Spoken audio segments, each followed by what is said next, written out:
En esta lección sobre tipos de funciones reales vamos a presentar las funciones elementales como polinomios o funciones trigonométricas. Y por último vamos a ver algunas clases o tipos de funciones importantes.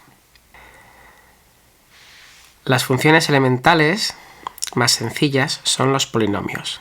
Un polinomio es una función donde aparece la variable x elevada a una potencia entera y multiplicada por unos coeficientes.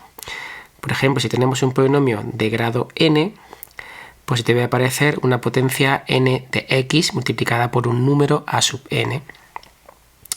Y pueden aparecer otras potencias de grado inferior, como x elevado a n-1, x elevado a n-2, o x al cuadrado, x elevado a 1 o x elevado a 0, que es 1. Así que tendremos aquí una serie de números reales a sub n, a sub n-1, a sub 2, a sub 1, a sub 0, multiplicando a potencias de x. Puede haber un número sin x, sin multiplicar a ninguna x, porque está multiplicando a x elevado a 0. Aquí vemos algunos ejemplos de polinomios como 3x² más 5x más 8, que es de grado 2, o menos 12x elevado a 7 más 7x elevado a 6, menos 9x elevado a 3, que es de grado 7. El grado del polinomio es la potencia máxima que aparezca en ese polinomio. No tiene por qué ser la primera, pero sí la potencia máxima.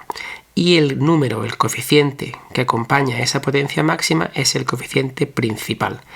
Por ejemplo, en este polinomio, el coeficiente principal es menos 12. ¿Cómo es la representación gráfica de los polinomios? Pues podemos dibujar fácilmente los polinomios de grado 0, 1 y 2. Un polinomio de grado 0 es un polinomio cuya máxima potencia de x es x elevado a 0, que vale 1. Luego un polinomio de grado 0 es una constante, es un número, por ejemplo el 4, multiplicando a x elevado a 0, es decir, 4. Por tanto, los polinomios de orden 0 o de grado 0 son funciones constantes y su representación gráfica es una recta horizontal a la altura de esa constante. Los polinomios de grado 1 tienen un número multiplicando a x elevado a 1 más otro número multiplicando a x elevado a 0. Es decir, un número por x más otro número. Y estos polinomios siempre son líneas rectas. Para representar gráficamente una línea recta, basta con encontrar dos puntos por los que pase esa línea, dibujarlos en el plano y unirlos con una recta.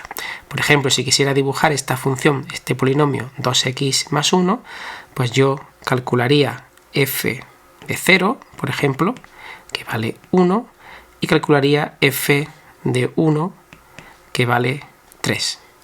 Y ya podría dibujar esta función. Sé que pasa por el punto 0, 1 y que pasa por el punto 1, 3.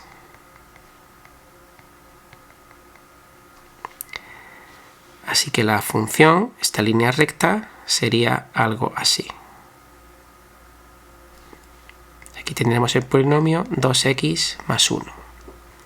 ¿Cómo representamos gráficamente un polinomio de grado 2? Pues los polinomios de grado 2, por ejemplo, este que tenemos aquí, es un número por x al cuadrado más otro número por x más otro número por 1 o por x elevado a 0. Sus gráficas siempre son parábolas. Siempre. Todos los polinomios de grado 2 gráficamente son parábolas.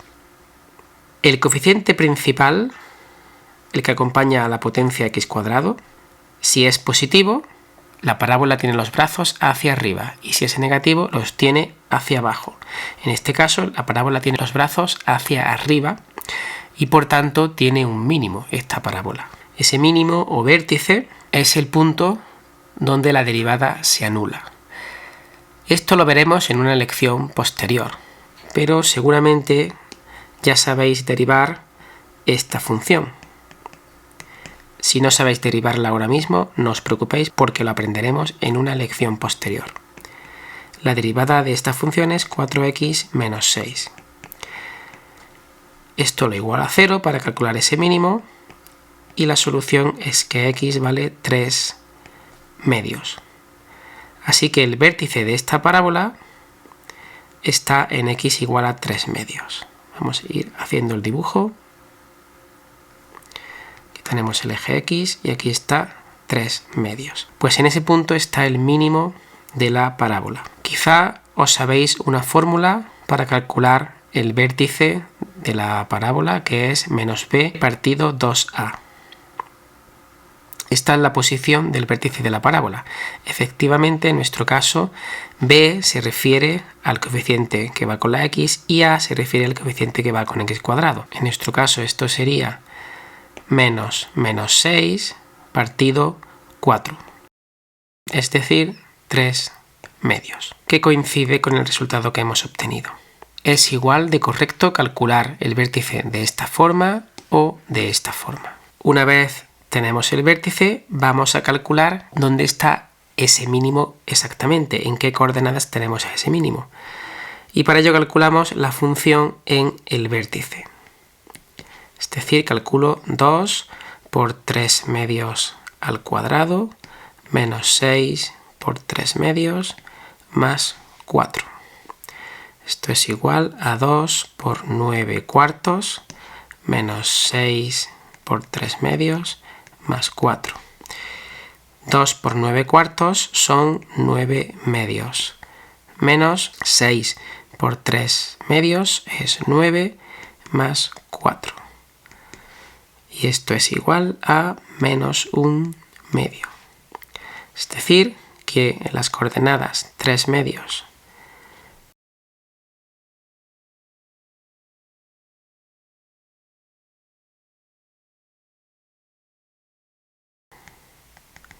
aquí tenemos el vértice de la parábola. Y sabemos, porque el coeficiente principal es positivo, que la parábola tiene los brazos hacia arriba.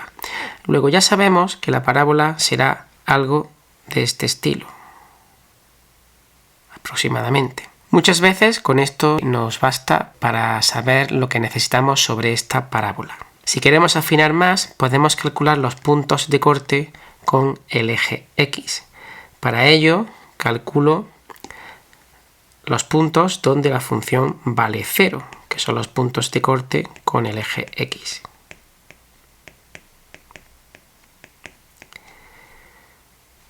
Y resolviendo esta ecuación, pues x sería igual a, ya sabéis, aquí tenemos los coeficientes a, b y c de la fórmula de las raíces de un polinomio de grado 2. Esto sería menos b, que es 6, más menos raíz cuadrada de b al cuadrado, que es 36, menos 4 por a por c, es decir, 4 por 2 por 4, que es 32, partido 2a, que es 4. Esta raíz es raíz de 4, que vale 2. Así que tenemos 6 más menos 2 entre 4. 6 más 2 es 8 entre 4, 2. Y 6 menos 2 es 4 entre 4, 1. Aquí tenemos los dos puntos de corte de esta parábola con el eje X, con coordenadas 1 y 2. Y con esto podemos unir perfectamente estos tres puntos para obtener la parábola que estamos buscando. ¿Qué sucede con un polinomio de segundo orden como este? Pues si hacemos todos los pasos, no hay ningún problema hasta que calculamos el último paso, en el que igualamos la función a 0. Si hacemos una operación similar a la anterior, aquí tenemos que x es igual a 6 más menos raíz de 36 menos 4 por 2 por 5, que es 40, partido 4. Y aquí tenemos la raíz de un número negativo. Si hemos visto la lección sobre números complejos, sabemos que aquí lo que tenemos es dos soluciones complejas. Pero esas soluciones complejas no son números reales y por tanto no son puntos de corte con el eje X. Lo que está pasando aquí es que esta función es una parábola que cae por encima del eje X. Tiene un vértice, tiene un mínimo, tiene los brazos hacia arriba, pero no corta al eje en ningún punto. Una vez que hemos definido los polinomios, podemos definir las funciones racionales, que son simplemente un cociente de dos polinomios. Aquí vemos algunos ejemplos donde tenemos en el numerador un polinomio de grado 2, en el denominador un polinomio de grado 7, o aquí otro donde tenemos un polinomio de grado 12 en el numerador y uno de grado 6 en el denominador. Otras dos funciones muy interesantes son las funciones exponencial y logaritmo. Aquí tenemos algunas propiedades de la función exponencial. E elevado a 0 es igual a 1, e elevado a 1 es igual a e. Una propiedad muy importante es que la exponencial es siempre una función estrictamente positiva. Y también vemos aquí un par de límites que cobrarán más sentido cuando lleguemos a la lección sobre límites de funciones. Por un lado nos dice que el límite cuando x tiende a más infinito de e elevado a x es más infinito. Eso quiere decir que cuando la x se hace muy grande, la exponencial, la función exponencial, también se hace muy grande. Y el segundo límite que aparece es límite cuando x tiende a menos infinito de e elevado a x y es 0. Eso quiere decir que cuando x se hace muy negativo, muy grande pero negativo, la función exponencial tiende a 0. Como veis aquí en la gráfica, hacia la derecha, cuando x va a más infinito, la función exponencial crece exponencialmente, como suele decirse. Y cuando x tiende a menos infinito, la función exponencial tiende a 0, es decir, tiende a pegarse al eje x, pero nunca lo corta porque, como ya hemos dicho, la exponencial siempre es positiva. Y la compañera de la función exponencial es la función logaritmo, cuyas propiedades importantes son que el logaritmo de 1 vale 0, que el logaritmo de e es igual a 1, o sea, el logaritmo del número e es igual a 1, e es aproximadamente 2,7 y pico, y tenemos los límites cuando x tiende a más infinito del logaritmo de x, que es igual a más infinito, le pasa como a la exponencial, que crece cuando x tiende a más infinito, pero esta crece mucho más lentamente que la exponencial. Y también tenemos el límite cuando x tiende a 0 del logaritmo de x, que es igual a menos infinito, es decir, cuando x da a 0, como veis aquí, la función cae hacia menos infinito. Cabe decir, como ya vimos en la lección sobre los dominios maximales, que no está bien definido el logaritmo de un número negativo. No es una función real. Así que, como veis en la gráfica, la función logaritmo solo aparece para x mayores que 0. Y vamos a presentar ahora las funciones trigonométricas seno y coseno. En esta asignatura vamos a trabajar siempre con radianes en lugar de con grados. Y aquí tenemos algunos valores importantes de la función seno, como que seno de menos pi medios es menos 1, seno de 0 es igual a 0, seno de pi medios es igual a 1 y seno de pi es igual a 0, por ejemplo. Cosas importantes sobre esta función es que la función seno siempre está contenida entre los valores menos 1 y 1, es decir, la imagen de esta función es el intervalo cerrado menos 1, 1. Como veis en la gráfica es una especie de onda que se extiende hacia menos infinito y hacia más infinito de forma periódica. Otra propiedad que tenemos ahí es que el seno de x es menos seno de menos x, lo cual quiere decir que es una función impar, como veremos en unos momentos. La función coseno también cumple algunas propiedades, como que coseno de 0 es igual a 1, coseno de pi medios es igual a 0, también está contenida en el intervalo menos 1, 1, sus imágenes, y que coseno de x es igual a coseno de menos x, lo cual dentro de unos momentos veremos qué significa que esta función es par. Y como veis, la función coseno es esencialmente la función seno, esa misma onda, desplazada pi medios hacia la izquierda.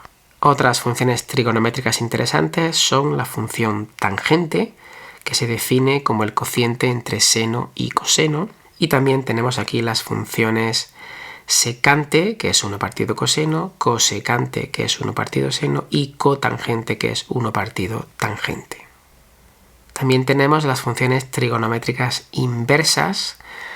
De las funciones inversas hablaremos en la última sección de esta lección, pero podemos presentar a la función arcoseno, que es la inversa de la función seno, arcocoseno, que es la inversa de la función coseno, y arcotangente, que es la inversa de la función tangente. Estas funciones arcoseno, arcocoseno y arcotangente se pueden ver fácilmente. Así, por ejemplo, sabemos que el seno de pi cuartos es raíz de 2 partido 2. Pues el arcoseno de raíz de 2 partido 2 es pi cuartos. Es decir, que el arcoseno nos da el ángulo o esta cantidad en radianes cuyo seno es raíz de 2 partido 2. Esto, como veremos más adelante, es la definición de función inversa de una función.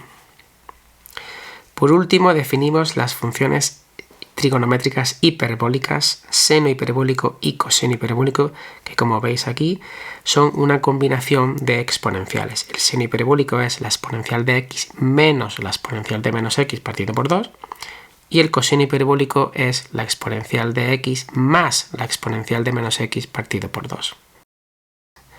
Vamos a hablar de las clases o los tipos de funciones más relevantes. En primer lugar, un tipo que ya ha aparecido previamente, que es la función inversa. La función inversa para una función f se denota con un superíndice menos 1. Esto no quiere decir 1 partido f, ¿de acuerdo? No es eso, es simplemente una notación para decir esta es la inversa de la función f. La propiedad más importante de la inversa de una función es que si yo compongo f con su inversa, eso me da f de la inversa de x, y esto es igual a x. Veamos un ejemplo. Si f de x es x cuadrado, ¿cuál es su inversa? Primero, preguntémonos qué significa esta línea de aquí. Si f con su inversa da x, quiere decir que yo he cogido x, le he calculado la inversa, luego al número resultante le he calculado f y me ha devuelto x. Es decir, he cogido un número, le he aplicado una función, le he aplicado otra función y me ha devuelto el mismo número que tenía al principio. ¿Qué función hace eso con x al cuadrado? Es decir, ¿cuál es la función inversa de x al cuadrado? ¿Qué tengo yo que hacer para coger un número, elevarlo al cuadrado, hacerle otra cosa que es la inversa, para que me dé el mismo número original? Por ejemplo, si parto de x igual a 2, lo elevo al cuadrado y me da 4. ¿Qué tengo que hacer para que me devuelva el 2? Pues lo que tengo que hacer es la raíz cuadrada. La raíz cuadrada de x es la inversa de x al cuadrado. Una función deshace lo que hace la otra. Si calculo f de f menos 1 de x, esto es el cuadrado de raíz de x, y esto vale x.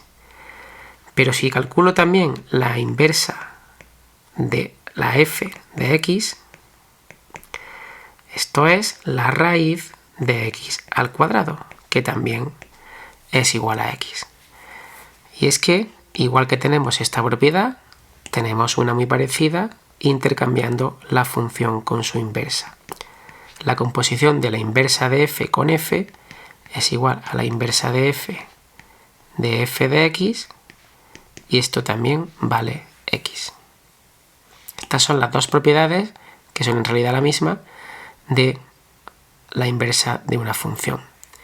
Y lo que significan en el fondo es que si raíz de x es la inversa de x cuadrado, pues a su vez x cuadrado es la inversa de raíz de x, es decir, una función y su inversa son una pareja de funciones, de forma que una es la inversa de la otra y la otra es la inversa de la una.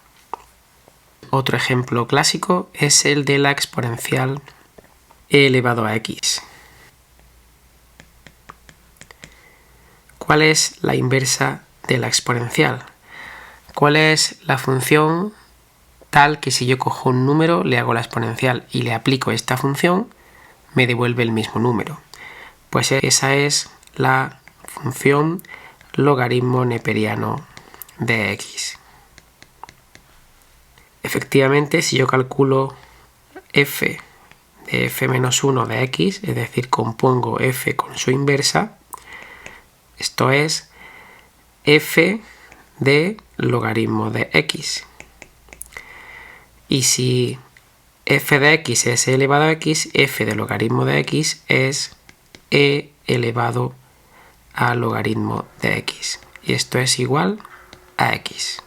Y de la misma forma, la inversa de f de x pues será f-1 de f de x, que es e elevado a x.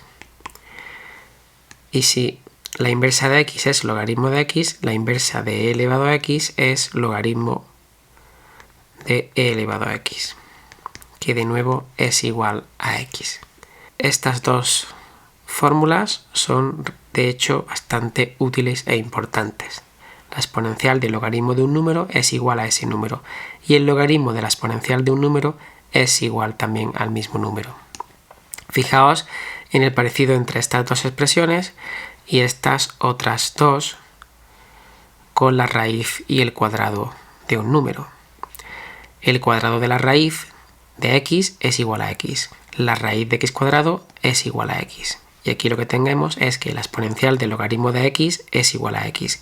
Y el logaritmo de la exponencial de x es igual a x.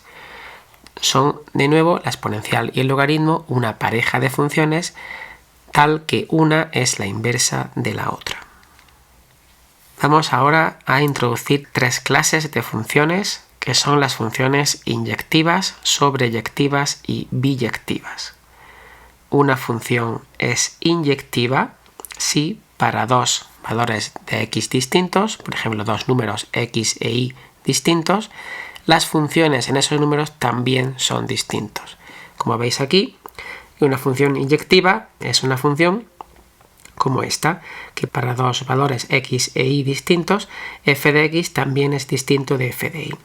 Aquí tenéis una función que no es inyectiva, tenemos dos valores de x e y distintos, pero f de x es igual que f de y, ¿vale? Tienen esos dos puntos la misma imagen. Una función es sobreyectiva si para todo valor real hay un número que f de x es igual a ese valor real. Es decir, para todo valor, por ejemplo el 7, hay un número x que f de x es igual a 7. Por ejemplo el 28, pues existe un número x tal que f de x es igual a 28. Es decir, esa función da como imagen todo R. Y la forma de ver gráficamente una función sobreyectiva es que recorre el eje vertical desde menos infinito hasta más infinito. Aquí tenéis una función que no es sobreyectiva porque no hay valores de x tal que esta función sea negativa. Como veis aquí esta función es positiva para todo x. No puede dar negativo y por tanto no es sobreyectiva. Y por último, una función biyectiva es una función que es simultáneamente inyectiva y sobreyectiva. Es decir, da como resultado cualquier número real, pero además para dos valores de x distintos da como resultado imágenes distintas. Una función biyectiva es como esta que tenéis aquí, también puede ser una recta, un polinomio de grado 1 es una función biyectiva, por ejemplo, y aquí tenéis una función que no es biyectiva porque esta en concreto no es inyectiva. Por último, vamos a hablar de las funciones pares e impares. Una función es par si cumple que f de x es igual que f de menos x. Es decir, es simétrica respecto al eje y, como veis en esta función. Yo cojo x y menos x, dos números, por ejemplo 7 y menos 7, y en ambos la función vale exactamente lo mismo. o 30 y menos 30, y en ambos números la función vale exactamente lo mismo. Esa función es simétrica respecto al eje y. Y una función famosa que es par es la función coseno de x, como vimos anteriormente.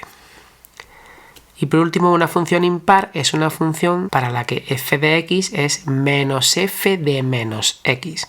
Es decir, que si cojo 7 y menos 7, pues resulta que f de 7 es menos f de menos 7.